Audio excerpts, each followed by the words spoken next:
Spectre Vision Radio.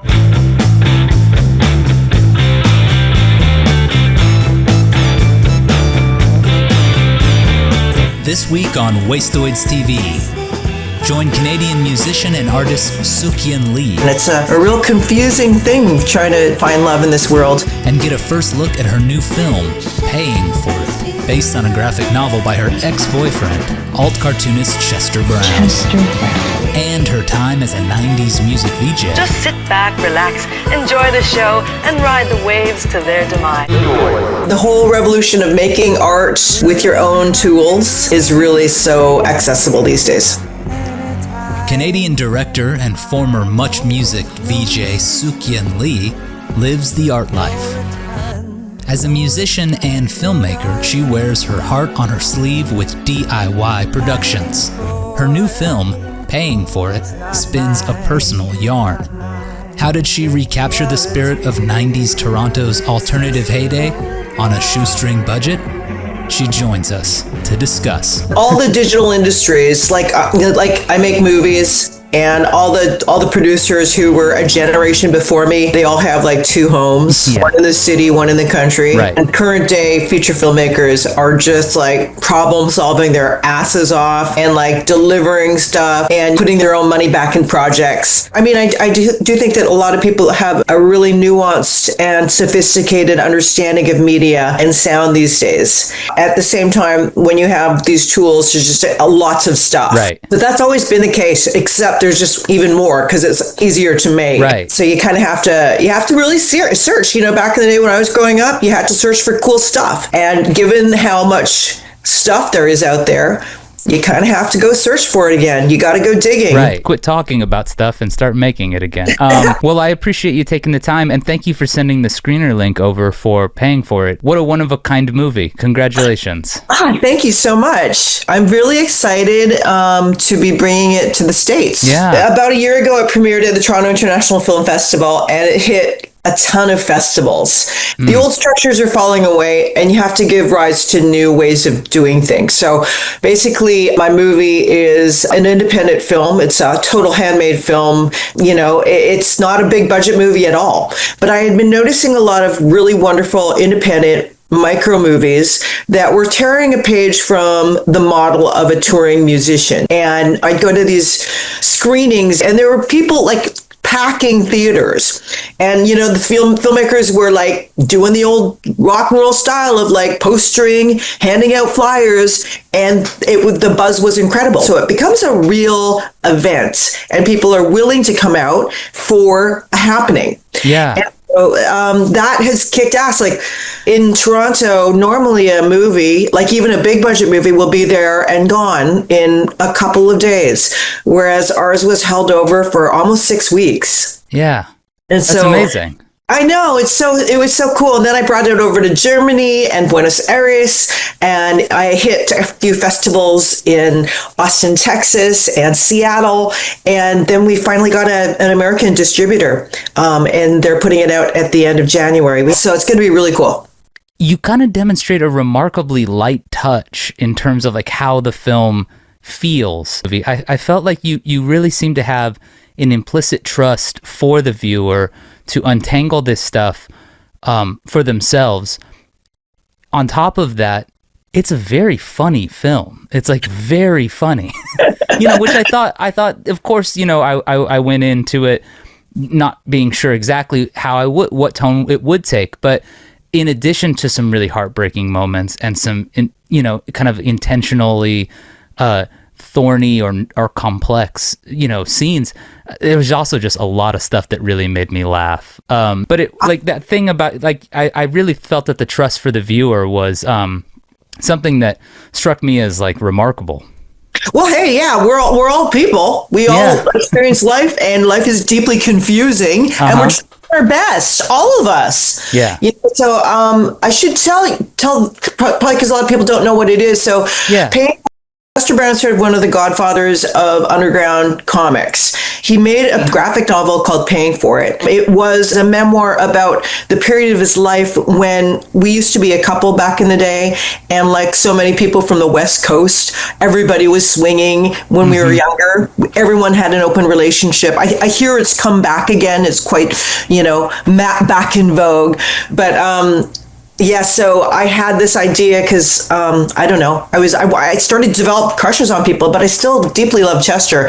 And I said, how about opening up the relationship? We weren't breaking up. We were just trying new stuff in our relationship. And so I started dating, and then he was celibate. And then after 2 years of celibacy, he started to explore the idea of paying for sex. And in doing so, he went to sort of the underground experience of trying to figure that out. And it quickly came to realize the lack of labor and labor rights afforded sex workers that put them more in harm's way. So what he wrote was essentially a political treatise illuminating things like these injustices that do lead to more problems for people. And so the book itself, it is also very funny, but it's like the last quarter of the book are his academic notes and appendices. He's a real egghead. And so his work is amazing. And when it came out, I loved it. And I asked him if I could adapt it. I had to stand in line. There are some very mighty American independent filmmakers that also wanted to do it. But he trusted me with the material. And I tried for a long time to adapt it. The first go Chester and I looked at, I essentially transcribed his whole graphic novel, and we were like, this sucks, because a graphic novel is not a movie. And also his was more didactic, really on the nose politics. And it wasn't until I realized that I needed to kind of like extend the canvas to include what was happening in our lives, because so much wild stuff was going on as I was doing my thing and he was doing his thing. And it said so much about people and relationships and intimacy. And he was like, are you sure you want to add that stuff? And I'm like, yeah, I do.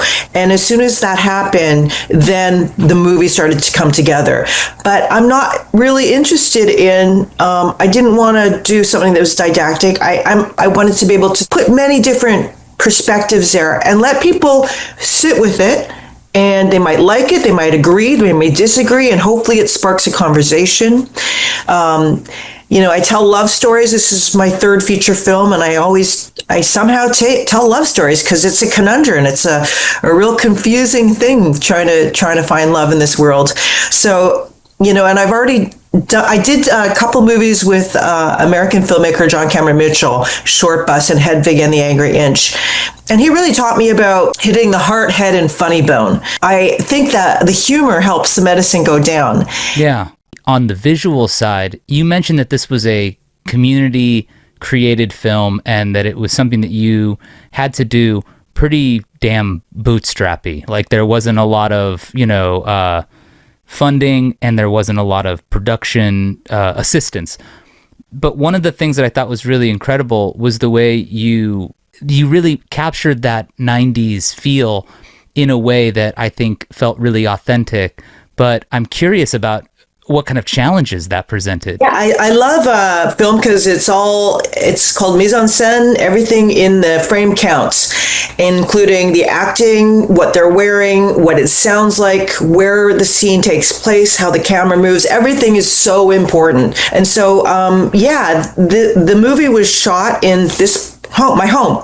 This is where the real life events occurred. So I was like, okay, we don't have much money. This is half set decorated. Let's do it here. Even the basement downstairs where after, I started dating and Chester did his thing, he went down there and set up a space there. So that's still happening down there. I just dialed in my community. My friends live up the street on Spadina, two musicians. And I'm like, hey, this place looks like a brothel. So, really using, casting like a documentary, places are extraordinary. When you see a person who's been in an office for like 50 years and their stuff is stacked up. There is lived reality and feeling that you can actually feel in those spaces. So yeah, I needed a television studio. I was a VJ on MuchMusic, which was like Canada's MTV. And I just phoned up my old boss, Moses Neimer, who has a different television station. And I was like, can I use your space? And he was like, if you come on the weekend. And so yeah, I was just pulling favors everywhere. We were talking about, what it takes to make work these days.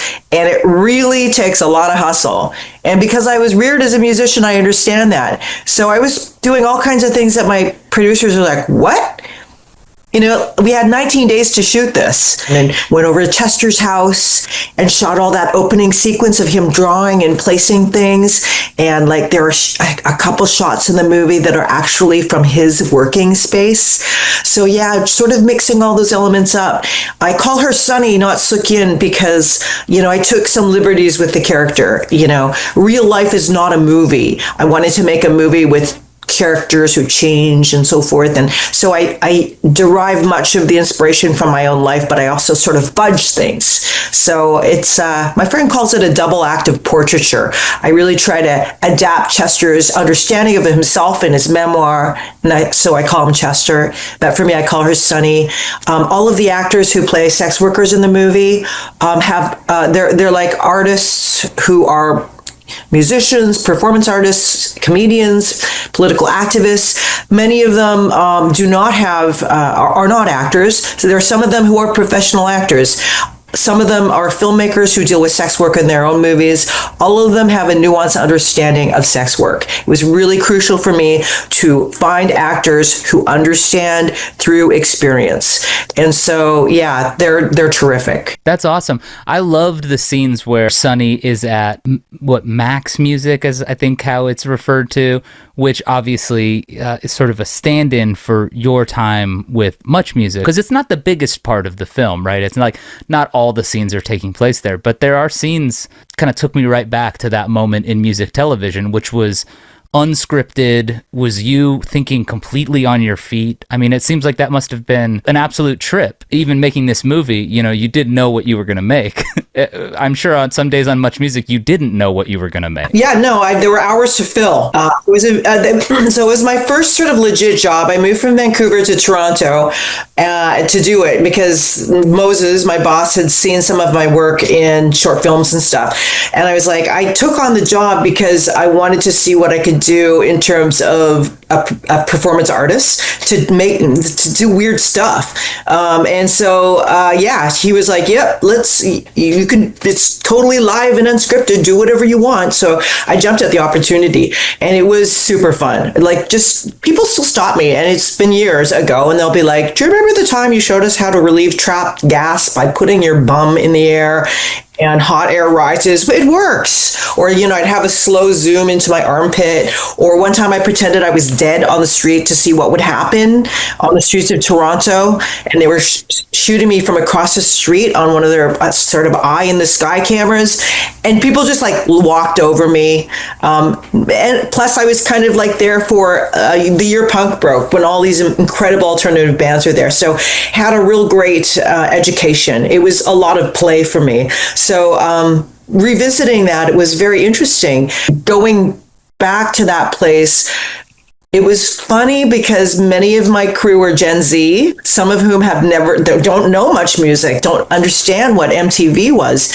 And so we went to Moses' studio, and at that time, they had this other sort of variety show underway that had like a 1950s jukebox look. And they're like, told us that we couldn't move anything. And so my production designer's like, what do we do? And I had to go, okay, so basically all we need is an exposed brick wall, a ladder leaning against the brick wall, 2 warring gel lights, and then a carpeted wedge for me to sit on and a big ass television. And that is it. You know, distill it to its ingredients, and then voila, have a window with like fans banging. Yeah. window, and in a couple of very simple strokes, boom, they just cinched it all together and it looked just like it. All the Dutch angles and stuff like that. I feel that I'm very lucky to have been raised. I grew up during a time of independent music and art and poetry and film and politics. And it was a really cool time. And I was reared to really reward idiosyncratic, original art. That was what everybody was digging at that point. And so that really informed me as a person. And then also just like having to deal with all kinds of like crazy family stuff and personal stuff, just deeply confusing growing up time.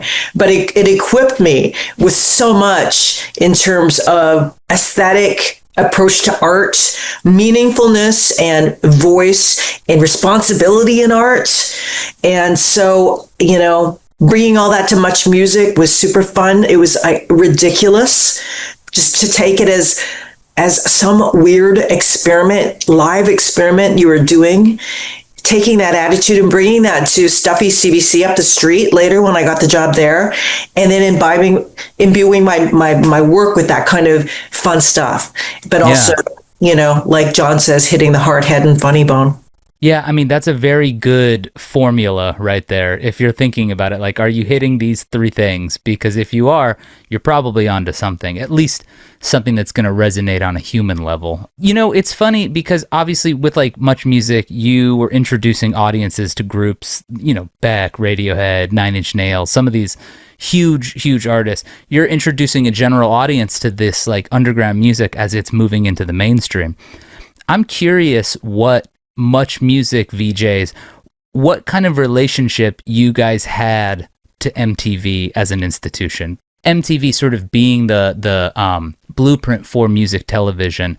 Did you view MTV as like the competition? Did you view MTV as something else? Did you view MTV as an inspiration? What kind of relationship did you actually have with the notion of MTV?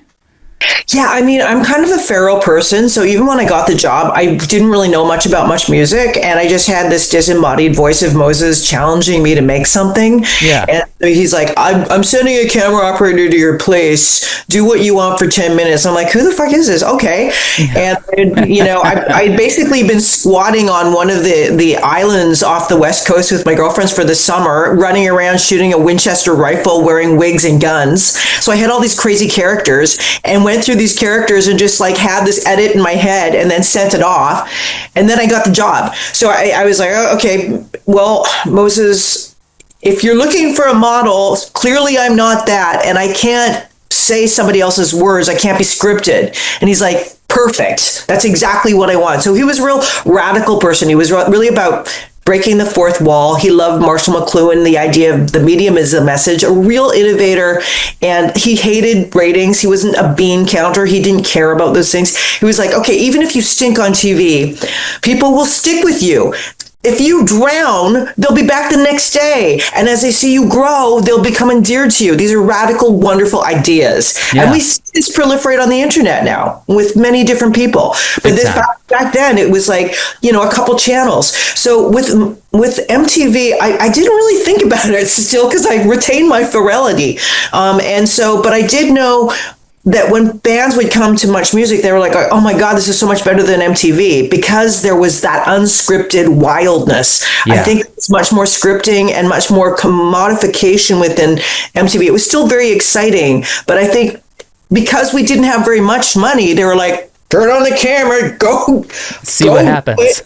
I found all these like weird little old video cameras, and I made my own TV show called Sook-Yin's Eyeball Theater, where I would just walk around and like talk with people who were like doing a kid who was like houseless, homeless, a squeegee kid living in a weird tent in an alleyway with a bunch of guys in the middle of winter, like freezing their asses. I like go in there and then interview Mary Timony, like slapdash it between vignettes of really interesting people I met on the street, and then like incredibly cool bands like Helium. Yeah.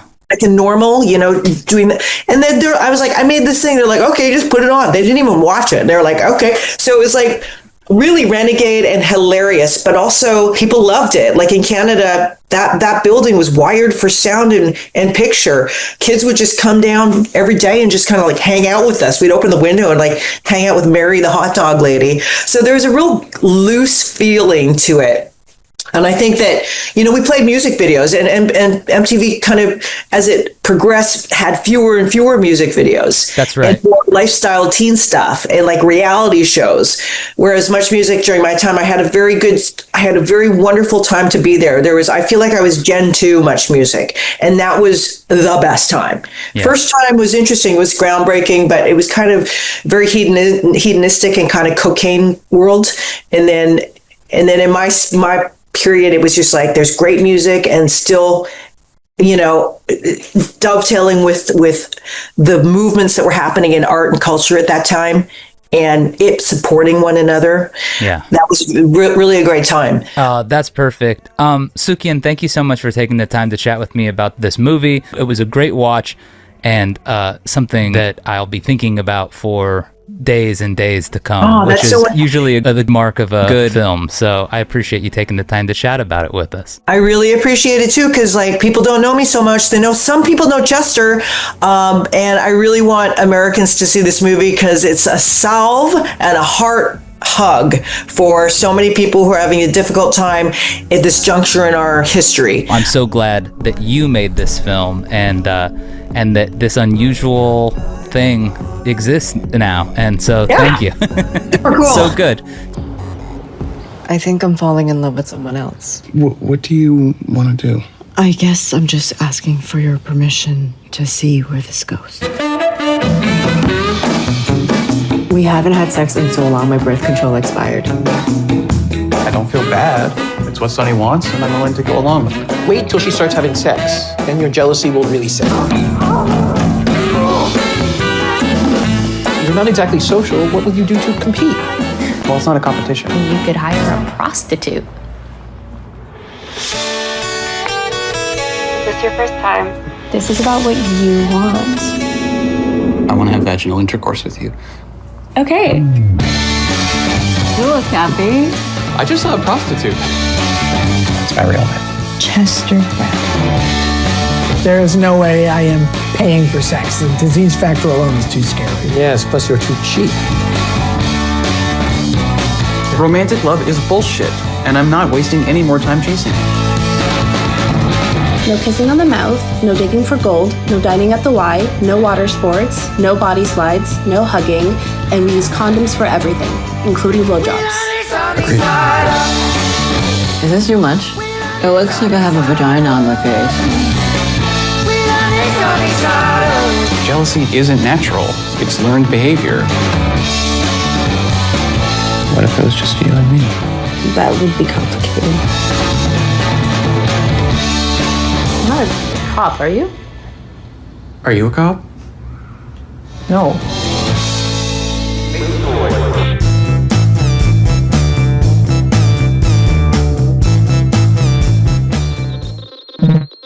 WASTOIDS TV Radio.